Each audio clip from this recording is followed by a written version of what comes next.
Hi, we're TRECC, and we have invented the nasal-alveolar remodeling device for infants with cleft lip. The problem that we are addressing is the fact that people with cleft lip often struggle with development and psychosocial disabilities.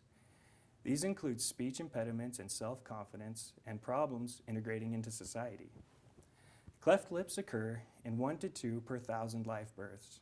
Approximately 1 million people in Africa have suffered or are suffering from a cleft deformity. But there is only one dentist for every 150,000 people in Africa. This lack of access to health care prevents early intervention and complicates the outcomes of medical procedures. Early intervention devices are administered shortly after birth and help shape the craniofacial region to prepare for reconstructive surgery.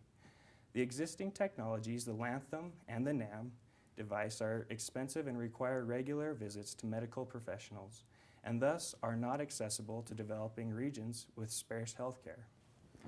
Our solution overcomes these problems by creating a nasal-alveolar device that requires minimal interaction with a healthcare professional for fitting and maintenance. Our device will allow caretakers, after minimal instruction, to safely and effectively install, remove, and clean the device. Cleft deformities cause an asymmetrical flattening of the face and the nose. Our device is designed to clip over and inside the nose and passively apply force through the elastic plastic bending of the device to help rearrange the infant tissue and make it easily malleable for future reconstructive surgery.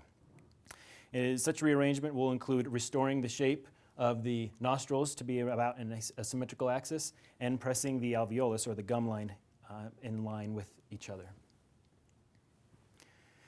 The device manufacturing will rely on injection molding, which carries a high startup cost. Additional hurdles to overcome include identifying optional material composition, obtaining FDA clearance, and ensuring patient compliance.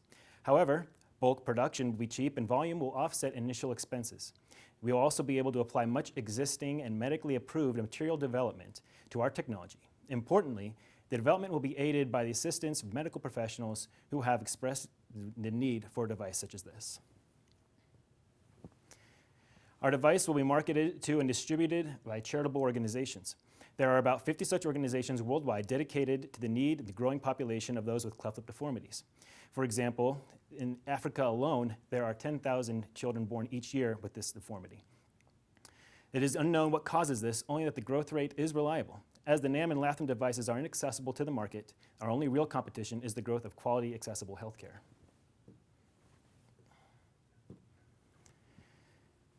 In conclusion, we will provide a non-surgical, low-maintenance device to correct cleft nasal alveolar deformity. Our simple design that does not require weekly adjustments and it will be able to be administered with minimal medical training. Finally, it will improve surgical outcomes and increase societal integration and quality of life for such individuals.